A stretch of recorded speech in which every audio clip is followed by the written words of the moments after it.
Alam mo, hindi ako naniwala agad sa'yo. Kasi nanimbang ako ng katotohanan eh. Akala ko kasi gusto mo kami maghiwalayin. It's okay, Myla. Stop crying. It's okay. Ako na mag-sorry sa'yo eh. Kasi I got you into this mess. I'm sorry. I just wanted to protect you.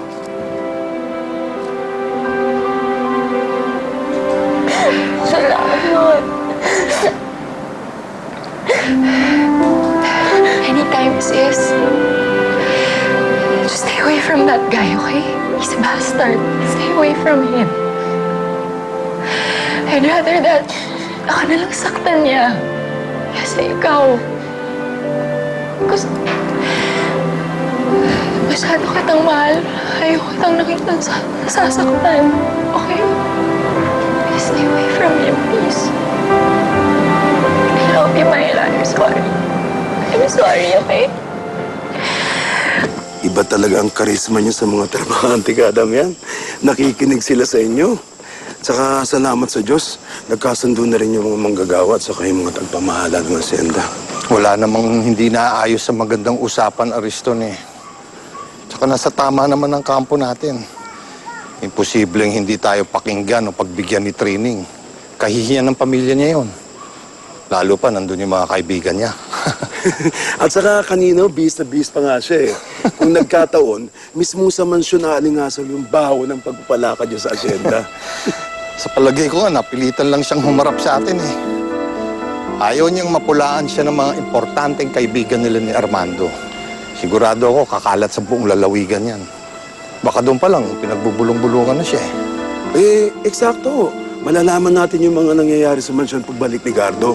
Kasi imbitado siya ni Myla eh. Saka kaibigan pa rin siya ni Teo. Saka nung liwa na. Kaya lang, huwag sana siya madamay sa ginawang asyenda.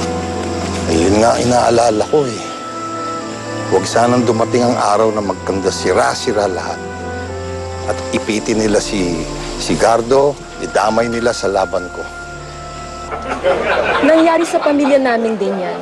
I sent my daughter to a good and reputable school, pero isang ordinaryong lalaki lang ang nakasilo sa kanya. I had to take action, kaya I know how you feel right now, Doña Trini. You don't understand. Okay lang sa akin. Wala namang problema sa akin kung mahirap ang naliligaw sa anak ko. Basta't gusto siya ng anak ko, walang problema. Matapos may ipakita sa kanya yung magandang ugali. Iba pala ang motibo. So true. Yeah. Everyone was so shocked. I know, right? Amazing. Yeah. Blockbuster and Grand Slam Best Actress. Pero unfortunately, that guy is so makatatakotin. Yeah. Super coward. Kawawa naman. And you know what? My sisters... Leona.